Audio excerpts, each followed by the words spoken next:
Guys, I'm Planet Movies TV, and Yahoo has just revealed the details of their set visit to the set of Spider-Man Homecoming. Alright, well, they were able to visit the entire set piece of the ferry scene in the new upcoming movie, Spider-Man Homecoming. And so they said that the whole set, the whole ferry in general, was very, very, very similar to just how it is in real life, except with some noticeable minor details.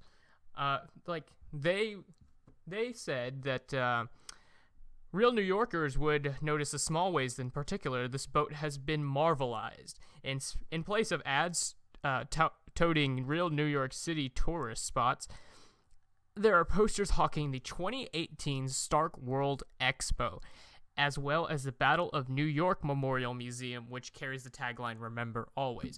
Alright, well, that last part really wasn't as important as the first, because it is now, I would say, canon that it will be a 2018 Stark Expo in this universe. What's notable about that is that this movie, Spider-Man Homecoming, won't be taking place in 2018, because usually what Marvel does is that the new movies take place in whatever year that the movie's coming out. And since we're going to be getting Homecoming in 2017, it's more likely that that's going to be taking this year. It's going to be taking place this year. But what is coming out in 2018 is Avengers Infinity War Part 1.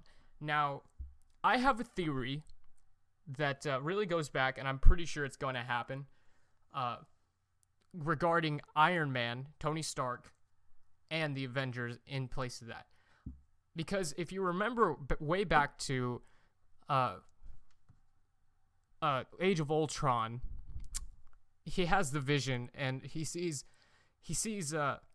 all his friends dead on the rocks, if you remember, and then he goes up to Captain America and he says, "You could have helped us," or "You could have saved us," or something along those lines.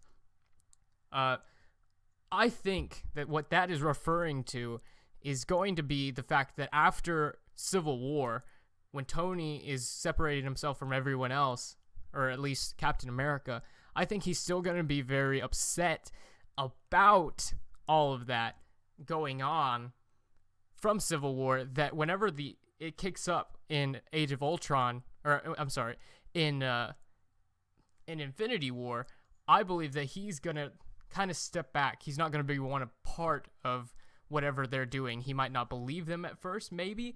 I'm personally thinking that he's going to be too preoccupied with the Stark Expo, and he's kind of going to be, kind of selfish, I don't like Cap. I'm still pretty hurt about this, so your guys' problem is your guys' problem now, not mine.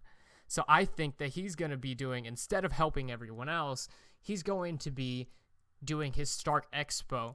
And I think that in part 1, maybe, I'm thinking at the end of part 1, we're going to get something along the lines of the Avengers without Tony Stark being destroyed by either Thanos or Thanos' forces, and then that's going to trigger his coming back to the Avengers starting in part 2. But I do believe that part 1 is going to have to do with a lot of Tony Stark being reluctant to come back to the Avengers as he's doing his 2018 Stark Expo.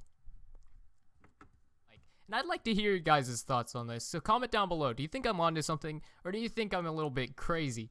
Now, I've got some other stuff coming up soon. I'll be posting some videos. I think my next video is going to be about the Defenders, and maybe a little theory on what's going on in that. And real quick, before I finish this episode, I want to give a quick shout out to my friend Annalise Young. Go check out her page, guys. She's awesome. Just give her a subscribe, watch all her videos. That'd be great. All right. Thank you for watching, and bye-bye.